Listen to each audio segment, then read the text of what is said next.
চলুন বেরিয়ে আসি গেদে থেকে।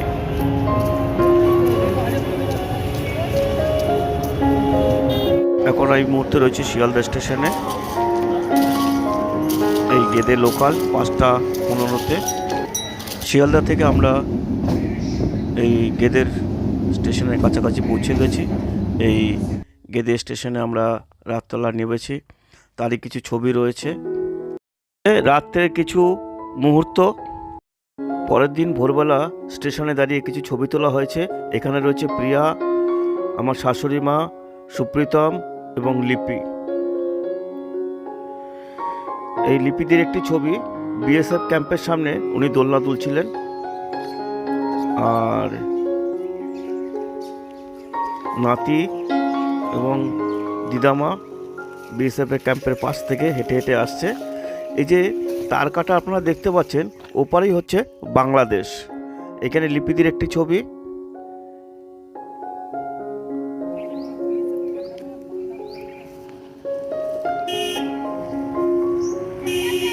বিএসএফ ক্যাম্পের ঠিক পাশে তার প্রকৃতির দৃশ্য আপনাদেরকে দেখাচ্ছি।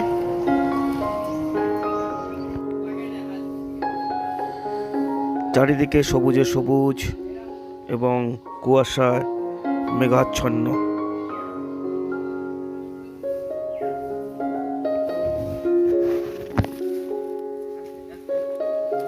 এই গ্রাম্য পরিবেশ অপূর্ব লাগবে, আপনি না আসলে সেটা অনুভব করতে পারবেন না। এই আমাদের পুরো টিম আসছে, তার দিদামা এবং সুপ্রীতম, পাশে তার মা এবং পিছনে রয়েছে তার মাসি।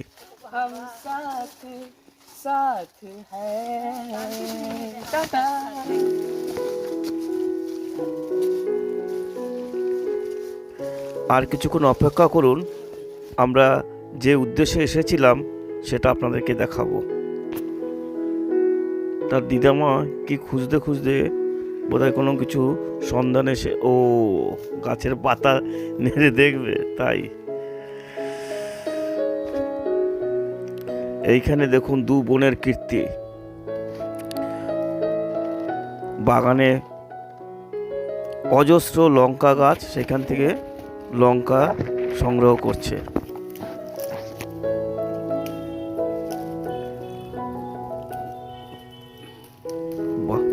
দেখে মনে হচ্ছে চা পাতা তুলছে। এবার চলে এসে সিম বাগানে। সেই সিম বাগান থেকে সব সিম তোলা হচ্ছে।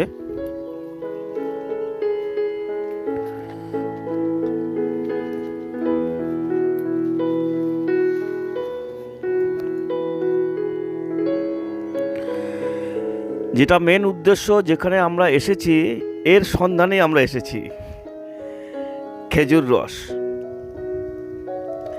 এই গাছ থেকে খেজুর রস পেড়ে আমরা গুড় তৈরি করে তারপর আমরা বাড়িতে নিয়ে যাব। আমার গৃহিণী সে আবার লঙ্কা বাগানে এসে লঙ্কা তো সংগ্রহ করছে।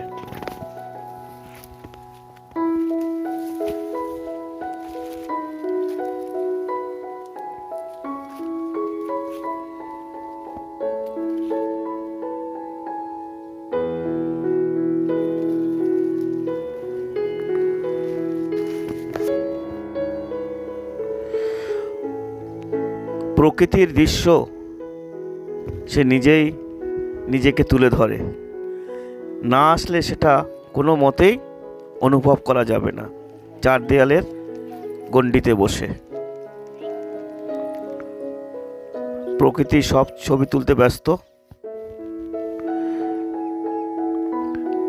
গাঁদা ফুলের বাগান, তার পিছনেই রয়েছে সর্ষের বাগান, হলুদ হলুদ চারিদিকে ফুল, আর গাঁদার অরেঞ্জ কালার।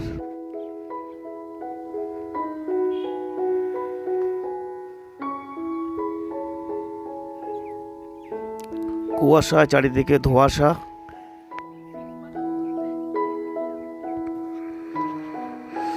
এই যে দূরে লালুদা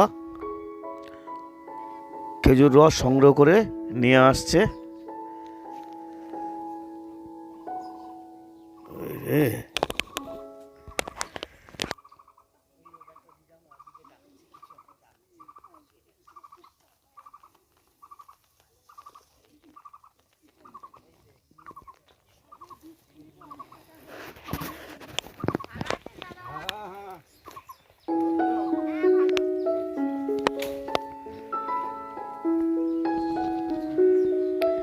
এই দাদার কাছে আমরা আসছি বিগত 10 বছর ধরে। দাদার ব্যবহার, অমায়িক ব্যবহার দেখুন, হাড়ি হাড়ি রস।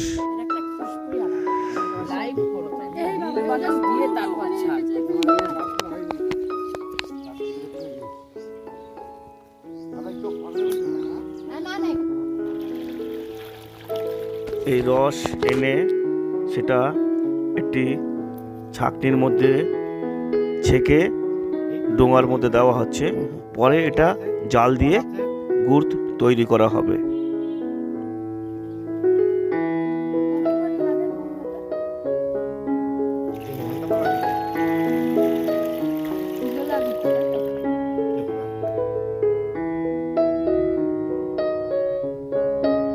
ইনি আমার গৃহিণী।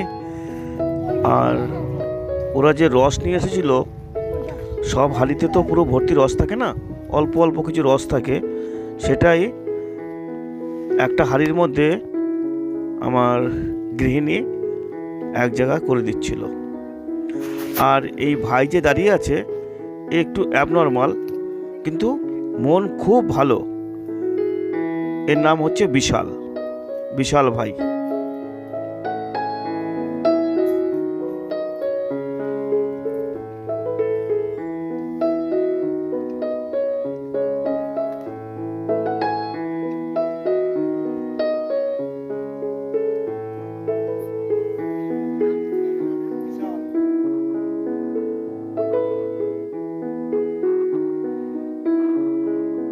আমি এবং আমার একটি শাশুড়ি মার একটি ছবি, এ আমার গৃহিণী প্রিয়া দেবীর ছবি একটি। ছোট্ট ছোট্ট গাছেও খেজুর রস হচ্ছে। এই হার্ডলি এর উচ্চতা হবে 4 ফুটের কাছাকাছি।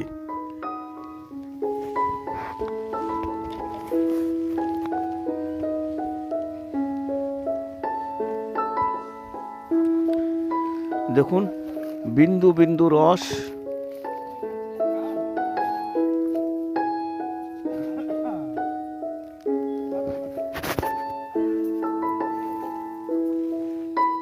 বাহ, দারুণ মিষ্টি।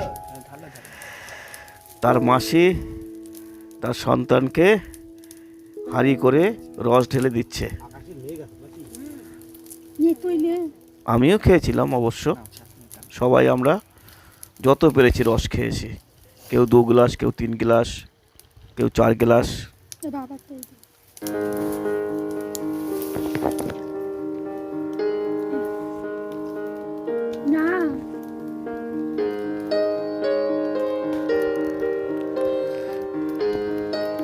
এই যে লালুদা আগুন জ্বালিয়ে দিয়েছে। এবার আস্তে আস্তে গরম হচ্ছে,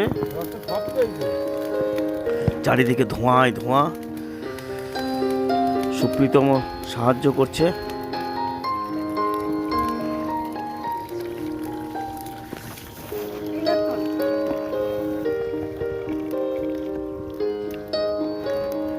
বিশ্বাস করুন, এখানে না আসলে সেই অনুভূতিগুলো পাওয়া যাবে না।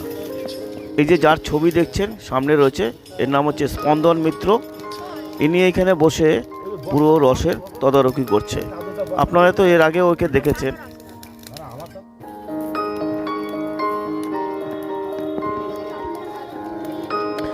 এর নাম স্পন্দন মিত্র, স্পনু, পমপম, এর অজস্র নাম।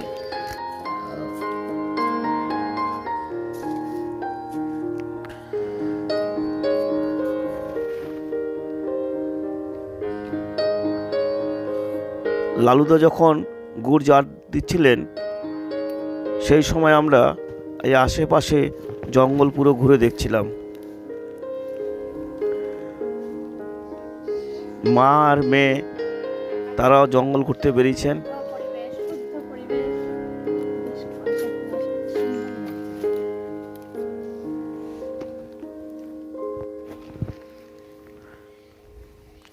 ভোরের দৃশ্য, গোমাতা তিনি আহারাদি গ্রহণ করছেন, বিচুলি এবং নানা রকমের পাতা সেখানে দেওয়া হচ্ছে তাদের।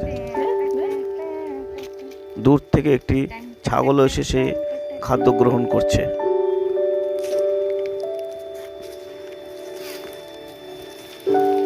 এই হচ্ছে প্রকৃত গ্রাম্য দৃশ্য।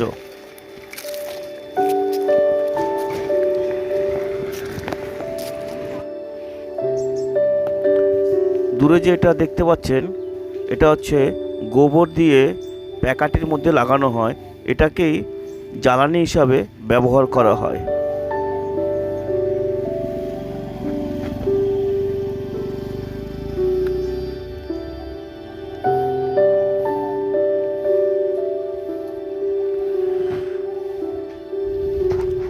প্রকৃত গ্রামে না আসলে এই জিনিসগুলো দেখা যায় না। শহরে বসে তো কোনো রকম ভাবাই যায় না।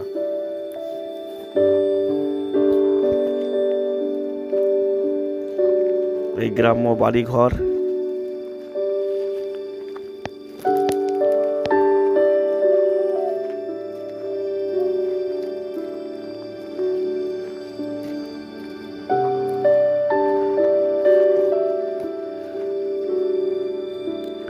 এখানে যিনি প্রকৃতি তার নিজেকে নিজেই তুলে ধরে।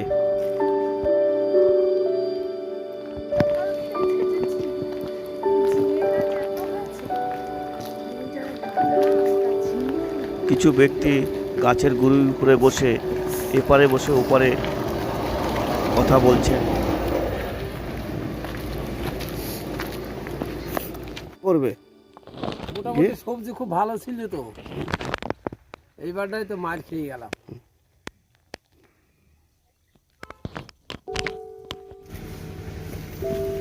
কিছুক্ষণ আগে যার সঙ্গে দেখা হলো, উনি হচ্ছেন এই গ্রামেরই একজন কৃষিজীবী।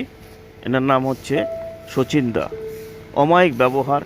আমি এখানে আসলে ওনার সঙ্গে অবশ্যই দেখা করি। আর কিছু ছাগল দেখতে পাচ্ছেন খুনটুসি করছে এবং খাওয়া দাওয়া করছে। এই ছবিটি হচ্ছে আমার এক শাশুড়ির মার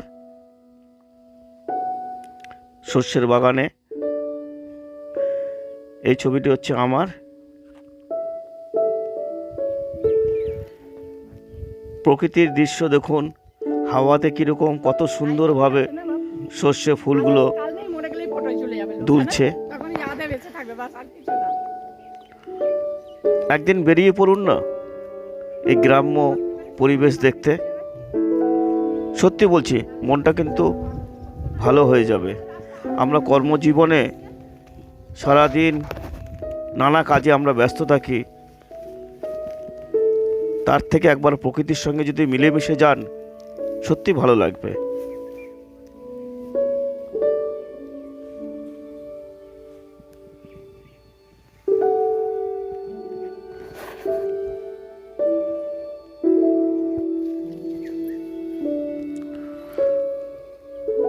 এই হচ্ছে কলা বাগান।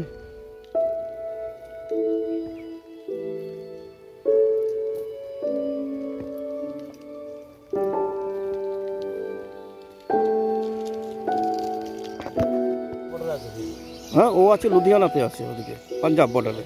লালুদার গুড় মোটামুটি হয়ে এসছে। এই গুড় তৈরি করতে মিনিমাম 2.5 থেকে 3 ঘন্টা মতন আনুমানিক সময় লাগে জাল দিতে।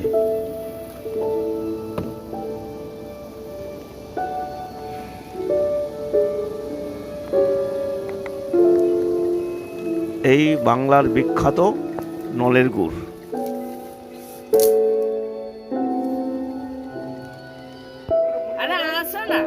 এই দেখুন গুড় হয়ে গেছে। সুপ্রীতম মিত্র, তার দিদামা, এরা সবাই গুড় ঠান্ডা করছে।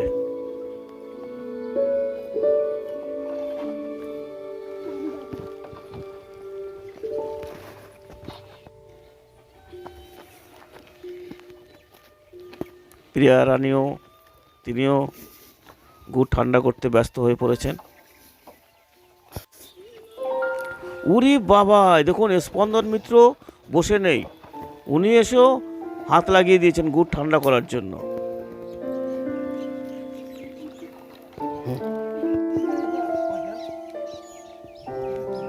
এই লালুদা আবার বিশালকে দিয়ে মুড়ি চানাচুর সব আনা হলো, তেল সব মাখিয়ে সবাই আমরা খেলাম।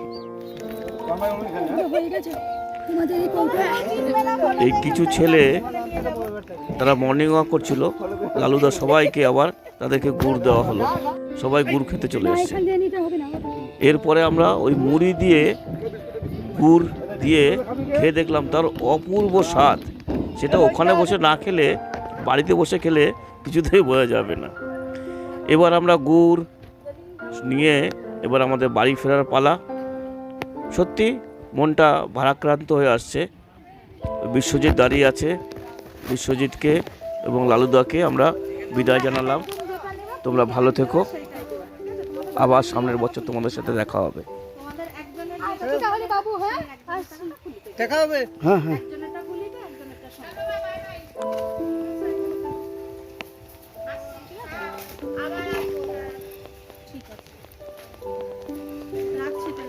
আমি দেখছি সুমনকে ফোন করি, আমি আবার ফোন করতে হয়। চারিদিকে সবুজে সবুজ। ঠিক আছে।